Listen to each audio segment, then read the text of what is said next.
मेरी नाव फंस गई है। कहाँ फंस गए? पानी में नहीं फंसती नाव। ये नाव फंसती है स्त्री में, रुपया में, नशे में, गलत आचरणों में। यहाँ पानी में नाव पानी वाले को तो धक्का लगा के निकाला जा सकता है, लेकिन ऐसे दलदल में नाव फंसती है जिससे निकालना कठिन। शरीर को ज्यादा मोटा करने से हमारी दिनचर्या में बाधा आती है, रोग बढ़ते हैं, प्रमाद स्थिति होती है, आलस्य बढ़ता है, भोग बुद्धि बढ़ती है। शरीर को उचित अन्न दो और चर्बी मत बढ़ने दो। थोड़ा व्यायाम करो, दौड़ भाग करो, जिससे शरीर स्वस्थ रहे। मोटा होना स्वस्थ होना नहीं है। स्वस्थ होने का मतलब यथा योग्य वजन होना, यथा योग्य पेट होना, यथा योग्य आहार विहार होना, तो आपका उठना बैठना सब ठीक रहेगा। एक एक क्रिया करने में परेशान, वो कोई स्वस्थता है? स्वस्थता है कि स्वयं खड़े हो जाओ, स्वयं अपनी दिनचर्या करो। जब तक वृद्धावस्था न आवे तब तक तुम्हारी कोई सेवा न करने पावे। ऐसे अपने शरीर को स्वस्थ रखो, तब तो खान पान उचित रहा। अब अच्छी चीज मिली, दवा खा ली, वो चर्बी बढ़ा रही तो वो किसी काम का नहीं। कितनी भी निराशा हो, एक बार जो भगवान की शरण में हो गया, भगवान से छोड़ते थे। चाहे जितनी निराशा हो, चाहे जितना विषय का तूफान उठा हो, चाहे जैसी भयंकर परिस्थिति हो, एक बार जिसने भगवान की शरण ले ली, भगवान उसे कभी छोड़ता नहीं। उनके कोश में निराशा है ही नहीं, निराशा शब्द ही नहीं है। निश्चित मानिए आपके ऊपर विशेष भगवत कृपा है। हर परिस्थिति में प्रसन्न रहना, ये सबसे बड़ी कला है, और ये केवल भगवान से जुड़ने में ही होगी, दूसरी जगह नहीं हो सकती है। ये आनंद रुपया से नहीं मिलेगा, ये आनंद भोगों में नहीं मिलेगा, ये आनंद तुम्हें अच्छे मकान बनाने से नहीं मिलेगा, ये आनंद पूरे भारत के सम्माननीय बनने पर नहीं मिलेगा, ये आनंद भगवान के होने पर मिलेगा। जो आप 6 घंटे पढ़ करके समझ नहीं पाओगे ना, वो 2 घंटे में आप 6 घंटे का काम निपटा लोगे। आपकी तेजस्वी बुद्धि होगी, आपकी प्रवीण बुद्धि होगी, आपके अंदर पावर होगा। 4 और 5 के बीच में उठे और स्नान किया, व्यायाम किया, 1-2 किलोमीटर दौड़ लगाई, थोड़ा प्राणायाम किया, फिर आप पढ़ के देखो। अरे शयन करते समय बड़ा खतरा है। शयन के समय हमारी इंद्रियां और मन बहुत चंचल होता है। उस समय अगर ब्रह्मचारी भगवत चिंतन करते हुए, उसको नींद से मतलब नहीं है, तन्मयता धारण करते हुए नींद में चला गया तो बच जाए। अगर कहीं उस समय वो छूट दे दी, पास में मोबाइल है, तो कभी ब्रह्मचर्य। मांस मछली दूसरे के शरीरों के खाने से बल नहीं होता। जेगिर चरण दे हनुमंता, चले सगा पाताल तुरंता। जिम यमोग रघुपत कर बाना, यही भात चले हनुमाना। क्यों? हृदय में भगवान का चिंतन, ब्रह्मचर्य, राम काज के लिए पूरा जीवन समर्पित। तो कोई जोड़ नहीं था, आपका भी कोई जोड़ नहीं होगा यदि यही लक्ष्य बन जाए। भगवान की सेवा, चराचर की सेवा, नाम जब, पवित्र आचरण, तो अभी दिव्यता आ जाए। शराब पियोगे, पराई बहन बेटी की तरफ गंदी दृष्टि रखोगे, गंदे आचरण करोगे, तो ठीक है, कुछ समय के लिए कर लो, इसके बाद दुर्गति होगी और नरक भोगोगे। सुअर कुत्ता बनना पड़ेगा। इसलिए होश में होकर भगवान नाम जप करो, प्रपंच से मन को हटाओ, भगवान में बार बार लगाओ। भगवान शंकर हाँ बहुत आशुतोष है, शीघ्र प्रसन्न होने वाले, बहुत करुणामय और महान शक्ति है।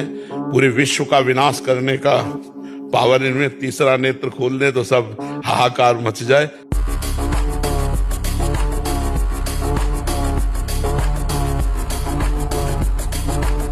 हो सकता है तुम्हारी परिस्थिति ऐसी बिगड़ जाए कि भोजन आदि की भी व्यवस्था नहीं, पर चिंता मत करना, पूरा जगत तुम्हें नमस्कार करेगा। ऐसी स्थिति जागृत होगी। आखिरी परिणाम को जो देखता है वो दौड़ता चला जाता है परमार्थ में। जो वर्तमान में शरीर की व्यवस्था देखता है हार जाता है। अगर छाती में दम है तो भक्ति में कदम रखो। अगर ऐसे कायर पुरुष की तरह जीना है तो भक्ति काय को करो। ऐसे नहीं दिया जाता भगवान की भक्ति के लिए, ऐसे नहीं। ऐसे हमें तो बच्चा ऐसा नहीं समझ में आता। धर्म विरुद्ध आचरण, माता पिता, रिश्तेदार, नातेदार, वो सब नहीं है। अंजन कहाँ आंख जे फूटे, बहुत अब कहाँ लो। अंजन किस काम का जो आंख फोड़ दे। वो रिश्ता नाता किस काम का जिसे हमें पापाचरण सिखाए, पापाचरण करना पड़े, नहीं मानना चाहिए। चिंता शास्त्रे लोक धर्म गई। ये हजारों चिंताएं क्यों पाले हुई हो? छोड़ दो ना प्रभु के ऊपर। बड़ा सुख मिलता है जब प्रभु के ऊपर छोड़ दो। अपने ऊपर जब चिंता करने लगो तो बड़ी परेशानी उत्पन्न होती है। कैसे करेंगे, क्या करेंगे, क्या होगा? और जब प्रभु के ऊपर छोड़ दो तो सब मंगल होगा। मंगल भवन है, वो मंगल ही करेंगे। किसी को पित्त का रोग हो जाए, एसिडिटी, और आप उसको मिश्री खवाइए, बढ़ा हुआ पित्त हो, उसे कड़वा लगता है मिश्री, और वही मिश्री नियम से रोज खाए तो पित्त का समन होकर मीठा होने लगे। ऐसे ही नाम अमृत है। राधा नाम अमृत, राम नाम अमृत, कृष्ण नाम अमृत। ये मुझे कड़वा लगता है, प्रिय नहीं लगता। क्यों? भव रोग बढ़ा हुआ है, माया रोग बढ़ा हुआ है। अब अगर नियम पूर्वक हम नाम जप करें तो नाम में ऐसी रुचि हो जाएगी कि हम छोड़ना भी चाहे तो नहीं छोड़ सकते। बिल्कुल। आप इसीलिए तो हम कह रहे हैं अध्यात्म के बिना जीवन बड़ा शोकग्रस्त जीवन होता है, बड़ा दुखमय जीवन होता है। आप एक आदमी का विश्व में किसी को नाम बता दो जो भगवान से विमुख और आनंदमय, एक आदमी का पूरे विश्व में भगवान से विमुख हो और वो आनंदमय हो, एक आदमी का नाम बता दो। आप ये सोचोगे कि विश्व में टॉप का जीवन इनका है, और जब हम उनको एकांत में मिले ना, आपको लगेगा कि इनसे तो अच्छे हम हैं, इनसे अच्छे हम हैं। कम से कम चैन से पति पत्नी रोटी खा करके सो तो जाते हैं, इनमें वो भी सौभाग्य नहीं। आप मतलब तो इसलिए भगवान के सम्मुख होकर नाम जप करते हुए हमारा जो दुख सुख आवे उसको काट ले और भगवत प्राप्ति करे। राधे राधे महाराज जी। महाराज जी, मुझे आज से ठीक 2 साल पहले आज ही के दिन भगवान के आगे पूर्ण समर्पण हेतु गलती से भगवत प्राप्ति हो गई। कि मतलब भगवान के आगे समर्पण किया तो गलती से इनको भगवत साक्षात्कार या प्राप्ति, आप जो भी समझ लें, वो हो गई। और ये तब हुआ जब आपकी एक रील देखी जिसमें कृष्णाय वासुदेवाय मंत्र के बारे में आपने बताया, इसका जाप करो और भारी से भारी। बड़ी आश्चर्य की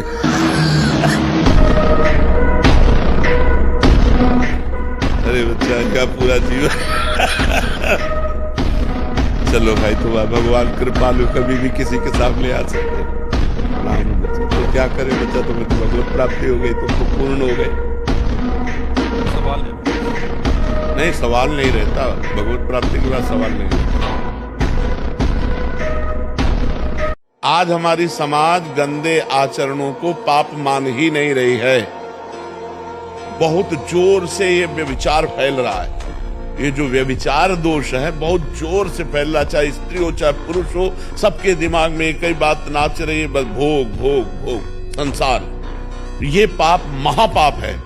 पर स्त्री गमन, पर पुरुष गमन, ये महापाप है, और कोई इस पर ध्यान नहीं दे रहा।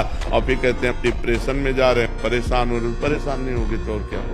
निर्भय रहो, गंगा किनारे भूत प्रेत रहते हैं, स्मशान होता ना, कुछ नहीं बचा। जब अगर पाप है और हमें दंड भोगना है तो बिना भूत के भूत चढ़ जाएंगे, जैसे आपके चढ़ा है। कोई है अब कितना भय, सोने जा रहे हो, कोई है।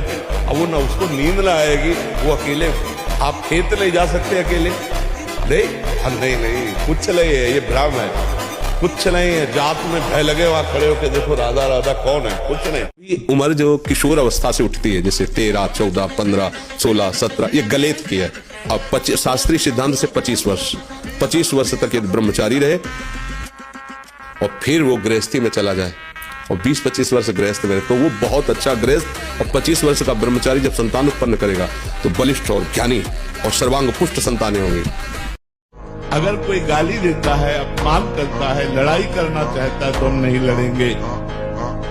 लेकिन हमारे परिवार के ऊपर, हमारी पत्नी के ऊपर, हमारे धर्म के ऊपर, हमारे राष्ट्र के ऊपर अगर बात आती है तो जितना हमारे में बल है उसका प्रयोग करेंगे, नहीं तो बड़े बल का, सरकार का सहयोग लेंगे और उसका विरोध करके उसको दबाएंगे, उसके अधर्म को रोकेंगे, उसकी बुरी चेष्टाओं का नाश करेंगे। एक एक पल तुम्हारे कर्म का हिसाब होगा, एक एक सेकंड का।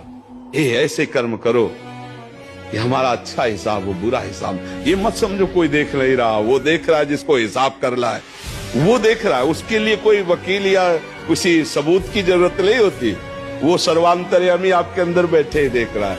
एक साल में आप बदल जाओ, एक साल, चेहरा बदल जाएगा, जीवन बदल जाएगा। नाम जप करो, आध्यात्मिक शक्ति बढ़ाओ, व्यायाम करो, शुद्ध भोजन करो, शारीरिक शक्ति बढ़ाओ, अभी आप बलवान बन जाओगे। बलवान कौन है? दूसरा गाली दे रहा, आप सह गए उसे बलवान के, तो उसके थप्पड़ मार दिया, उसे बलवान नहीं कहते। देखो बच्चा, हम जब छोटे थे तब घर से भागे थे, तो गंगा किनारा तो बहुत जंगली इलाका, जब डर लगता भगवान का नाम जब करते, फिर धीरे धीरे ऐसे निडर हो गए कि लाश घसीट करके कुत्ते खा रहे और वही आराम से गंगा किनारे अब भी पड़े हुए, कोई पहले कि मुझे काट लेगा, क्योंकि मुझे पता है अगर काटना होगा तो काट लेगा, चाहे जाओ भाग के जाओ, नहीं काटना तो इनके बीच में पड़ा रहूंगा, नहीं काटेंगे। कभी नहीं हुआ ऐसा। अगर इस जन्म में 10 मिनट भी मन लगने लगा है तो आपने बहुत बड़ी मंजिल हासिल कर ली। 10 मिनट आप ये समझो, अनंत जन्मों का विषयाभ्यासी मन 10 मिनट लगने लगा तो बहुत बड़ी बात, और कहीं घंटे 2 घंटे 4 घंटे तक तो काफी मंजिल चढ़ चुके हो। शांत रहो, अभी आगे पता चल जाएगा, ठीक है। अविश्वास तो बिल्कुल नहीं हो, बिल्कुल नहीं। हम गिरे पड़े फिर भी अविश्वास नहीं करेंगे, हमारी फिसलन है नाम महिमा पर नहीं। नाम ही तो हमारा जीवन है, नाम ही तो सर्वस्व है। जब तक तुम धन कमाने लायक हो तभी तुम्हें कहेंगे मेरा पति, मेरा पिता, मेरा भाई, मेरा अमुक अमुक। और जिस दिन तुम धन कमाने लायक नहीं रहोगे उस दिन कोई बात नहीं पूछेगा, पक्की बात है। वाह वाह जब चल रहा है तो सब हाथ मिलाएंगे, और जब बुरा समय आएगा तो तुम्हारी गली से निकलना हो ठीक नहीं समझेगी कि अगर उधर निकलेंगे कहीं वो मिल न जाए और कुछ मांग न ले, कुछ कह न दे। अधर्म के द्वारा किया हुआ दान अधर्म की वृद्धि करेगा। कैसे? जैसे आपने पाप कर्म किया और 500 रुपया पाप कर्म से निकाल करके आपने हमें दिए, तो जब 500 रुपए का हम उसका प्रयोग करेंगे भोजन आदि में या किसी में, तो वो 500 रुपया हमारी बुद्धि को पाप कर्म की तरफ आकर्षित करेगा, हमारे भजन में विघ्न डालेगा। तो आपको भजन में विघ्न डालने का और पाप लग गया। पाप से पाप ही होता है, पुण्य नहीं होता। नींद को नींद के समय में अच्छे से दे दो, 6 घंटा सोने के लिए दे दो, और इसके बाद फिर उससे लड़ाई लड़ो। फिर उसको मतलब आलस्य प्रमाद में समय नष्ट नहीं होना चाहिए। जैसे हमें बैठे नींद आ रही तो हम खड़े हो गए, खड़े भी हमें परेशानी हुई तो हम टहल रहे, पानी मुंह में डाल रहे हैं, मुंह में पानी डाल के मुंह पोंछ करके फिर हम भजन में बैठते।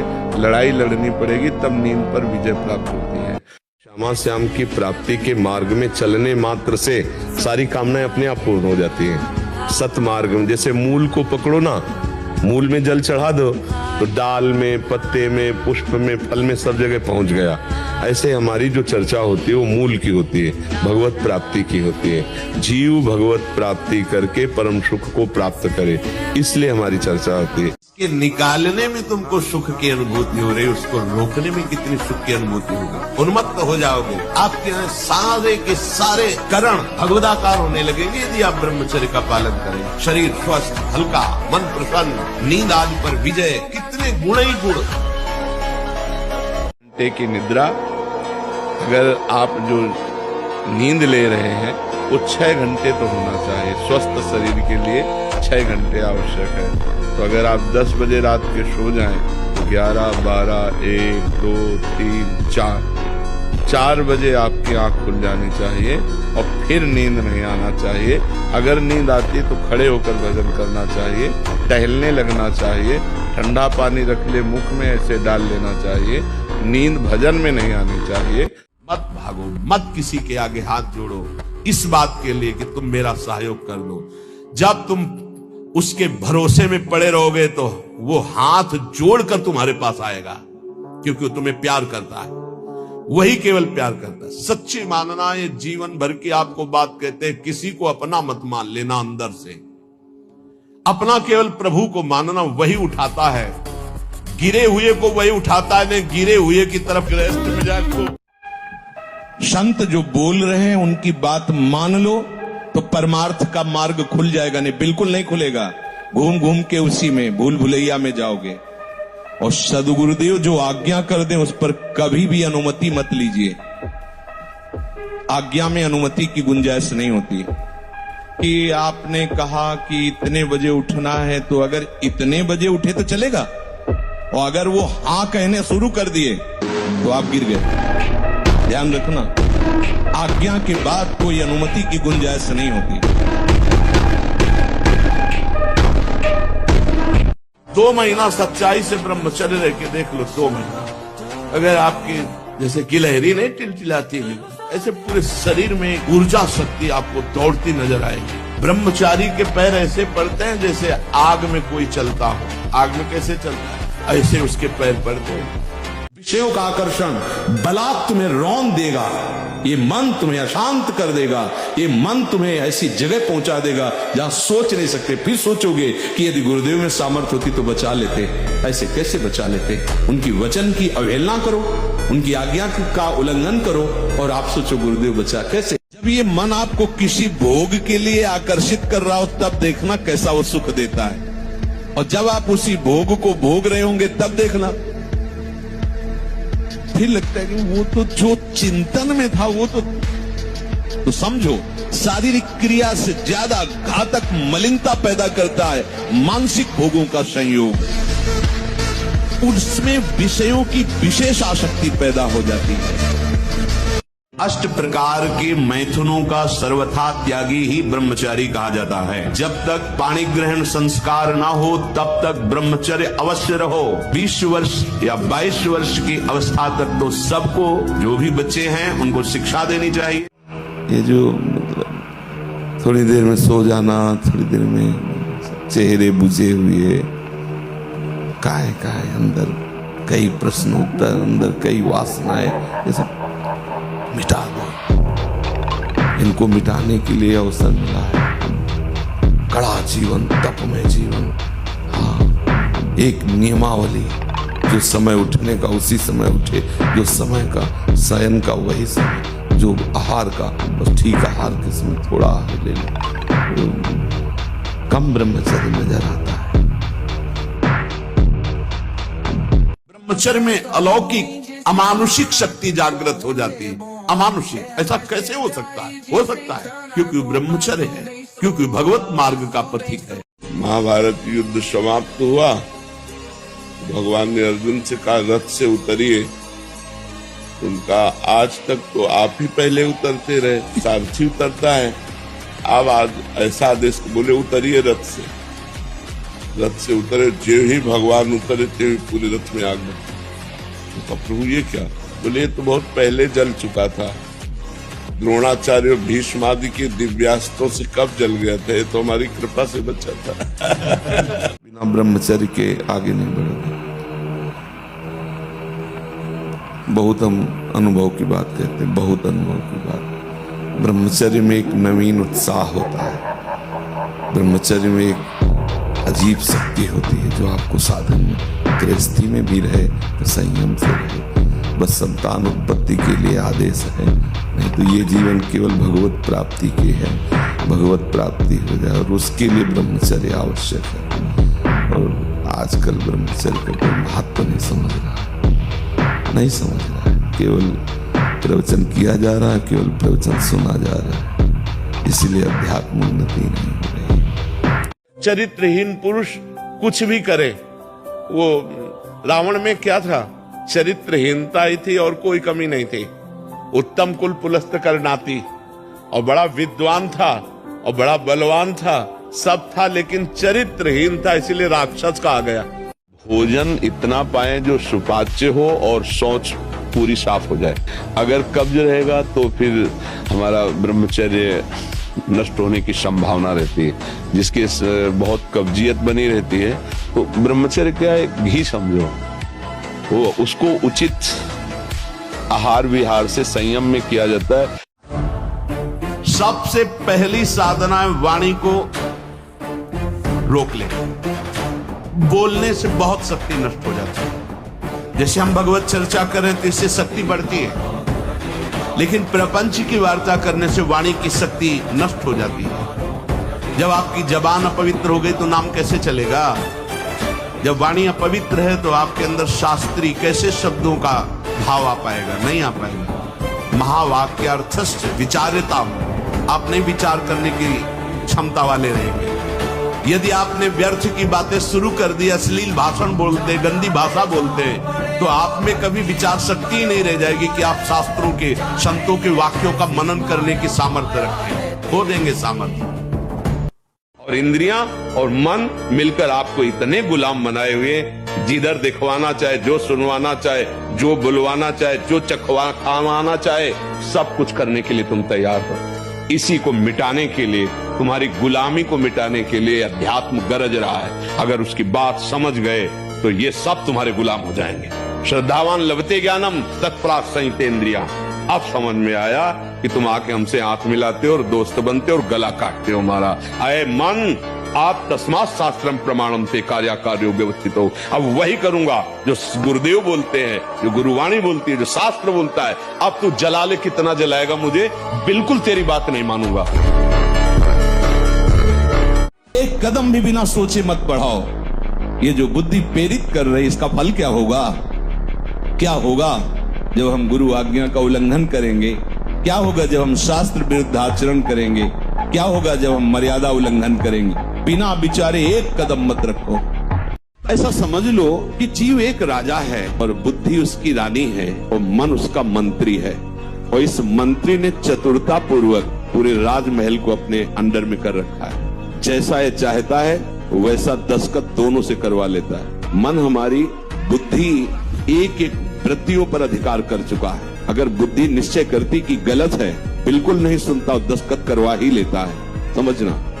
और राजा इतना अधीन हो चुका है बुद्धि और मन के, वो कुछ निर्णय करता ही नहीं है। जहां जैसे रानी ने इशारा किया तो मंत्री ने कागज रख दिया, उसने दस्तखत कर दिया, पढ़ा भी नहीं कि है क्या ये।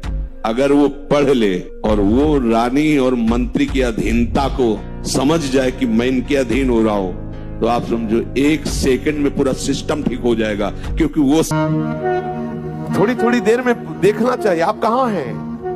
आप नाम में हैं, रूप में हैं, प्रभु की लीला में हैं, प्रभु के धाम चिंतन में हैं। यदि इन चार से हट करके, यदि रसिक महापुरुषों में यदि अलग कहीं है, तो फिर आप घाटे में हैं। आप अपने साथ धोखा कर रहे हैं, आप कुसंग कर रहे हैं। आप देख लीजिए, इसे एकांत वृत्ति से देख लीजिए। आप थोड़ी थोड़ी देर में अपने आप से प्रश्न करते रहिए, आप कहां हैं। अगर आप ठिकाने पे हैं तो बढ़िया है।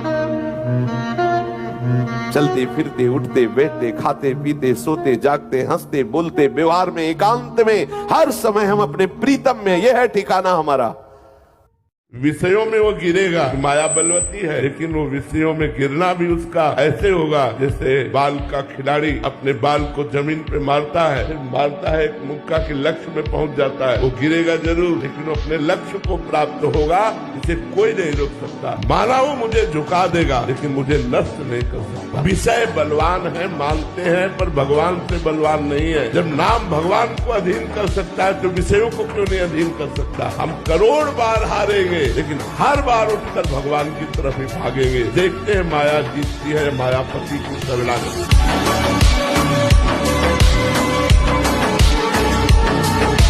कि मन ही बंधन और मोक्ष का कारण है। ये तुम्हारा जो चित्त है, जो मन है, यही तुम्हारे बंधन का कारण है।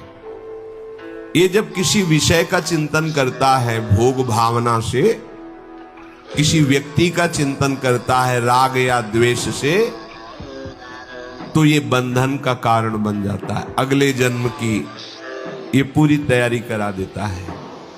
नाना प्रकार के भ्रमात्मक दुख सुखों में फंसा देता है।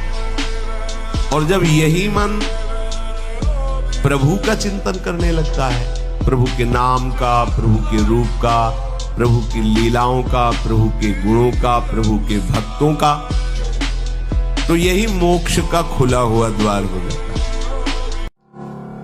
अरे किसी की ताकत है तुम भगवान के मार्ग के पति को तुमसे आंख मिला सके, पर तुम गलत हो जाओगे तो तुम्हारी ताकत नहीं कि तुम उससे आंख मिला के बात कर सको। धीरे धीरे, सहसा कोई कदम मत उठाओ, सहसा कोई कसम मत खाओ। धीरे धीरे सहत सहत बाढ़े और एकदम जिद्दी स्वभाव रखो। जिस बात को छोड़ो, ये फिसड्डी माने बार बार वो फिसलेगा, नहीं नहीं नहीं, हट करके तब आगे निकलोगे। जैसे बहुत देर अभ्यास करते तो मन उबने लगता है, इसका स्वभाव है। ये अनुभव की बातें करते हैं, इसका स्वभाव है नवम नवम। नहीं तो ये मतलब, तो इसको हम लोगों ने कैसे फंसाया है। जैसे गुरु मंत्र जप रहे, अब 2-3 घंटे लगातार गुरु मंत्र जप, अब इसको उबन बढ़ी, अभी छोड़ रहा है, बीच बीच में पता चलता है छोड़ना चाहता है, छोड़ रहा है, तुरंत इसको नाम में फंसाया। अब थोड़ी देर नाम में चला, फिर उभरा। बहुत विचित्र है ये। अब उसको फंसा दिया। उस पीछे की बात अभ्यास के समय। नमामि शमीशा निर्वाण रूपम विभुम व्यापकम ब्रह्मवेद स्वरूपम। चिंतन, पद गायन कर रहे भगवान शिव, पद गायन कर रहे हैं, उसका चिंतन। निर्वाण रूपम विभुम व्यापकम ब्रह्मवेद स्वरूपम। अब अपने यहां अवसर है, सुंदर सुंदर कोई पद गुरु मंत्र जब करते हुए मन जब उबने लगे, राधा वल्लभ श्री हरिवंश, राधा वल्लभ श्री हरिवंश, राधा वल्लभ श्री हरिवंश, इसमें भी उबने लगे। शुरू कर जोई जोई प्यारो सोई मोही भावे भावे मोही जोई, इसमें भी उबने लगे। सुधा निधि का कोई एक लाइन ले लो। ब्रह्मेश्वरादि सुदरूप पदारविंद श्रीमत् पराग परमाद्भुत ब्रह्मेश्वरादि सुदरूप। छोड़ना नहीं है, तू भाग में नवम नवम दे रहा हूं, नवम। जरूर स्वीकार करें कि सोते समय आपको बहुत सावधान रहना है। और प्रायः गलती सोते समय करते हैं उपासक की, कोई प्रपंच की बात याद करते हुए या मोबाइल देखते हुए या कोई गंदी चेष्टाओं का चिंतन, आपकी रात बेकार चली जाएगी। अगर गंदी चेष्टा हो गई तो सुबह भी बेकार हो जाएगी, दिन भी बेकार हो जाएगा, निरुत्साहित हो जाओगे। सोते समय आपको समय नहीं देना व्यर्थ चिंतन का। उसी समय विषय चिंतन होता है, उसी समय विषय भोग की आकांक्षा जागृत होती, उसी समय विषय देखने की इच्छा होती। मोबाइल है तो जिस समय आप अपनी शैया पर जाए स्विच ऑफ कर दें। उसमें मैसेज घंटी आने का कोई भी रास्ता मत रखें। मान लीजिए आप उपासक हैं भगवत प्राप्ति के, 30-35 वर्ष ये नहीं था तो सब मर नहीं गए थे। और बोले इमरजेंसी, जब इसकी 30-35 वर्ष से पहले इसकी कोई रचना नहीं थी, मुझे लगता है, क्योंकि 30-35 वर्ष में ही इसका विस्तार देखा है। नहीं तो कभी किसी के पास मोबाइल नहीं। कोई बड़े अधिकारी तो इतना बड़ा हो, इतना बड़ा वाला हो, ऐसे रखते थे। तो नहीं तो है मोबाइल तो मुझे लगता है 30-35 वर्ष। तो फिर इमरजेंसी कैसे चलती थी, कैसे चलती थी इमरजेंसी? और आप ब्रह्मा हो क्या कि इमरजेंसी संभाल लोगे? स्विच ऑफ करो। जो सब इमरजेंसी संभालने के लिए तैयार रात दिन न सोता है, वो हर समय जागृत रहता है, वो हमारा आराध्य देव है। स्विच ऑफ करो, चिंतन लगाओ श्री जी का। 5-6 घंटे जो आप लेटोगे ना, वो भी भजन होगा। हमारा जो सततम योमाम स्मरति नित्यशा है ना, ये पूरा हो जाएगा। नहीं उस समय हम सो जाएंगे तो हमारा 6 घंटे का भी योग हो गया, 6 घंटे भजन रुक जाएगा। और ये 100% पक्की बात अनुभव की कहते हैं। यदि सोते हुए भजन करोगे तो जगते, कई बार तो पकड़ा है कि अगर आधे पद में बेशुद्ध हो गए तो वो पद पूरा जगते ही शुरू हो गया। मतलब बीच में स्थिति भागवती की रही। जैसे बेहोश करते समय हमने कहा था जब ऑपरेशन की हमें बता देना, तुम कब बाबा भी इंजेक्शन लगाने वाले हैं, तो वो 1 मिनट में अपनी चित्तवृत्ति। तो जब होश आया तो वही पहले चिंतन चल रहा था, वही चिंतन। जैसे सोने के समय बेहोश हुए तो जगने के समय वही चिंतन, ऐसे ही इंजेक्शन से जब बेहोश हुए और जब होश आया तो वही चिंतन चल। बहुत बड़ा चमत्कार अभ्यास का है। नींद खुले तब से लेकर गाढ़ नींद आने तक स्मरण में कभी रुकना नहीं।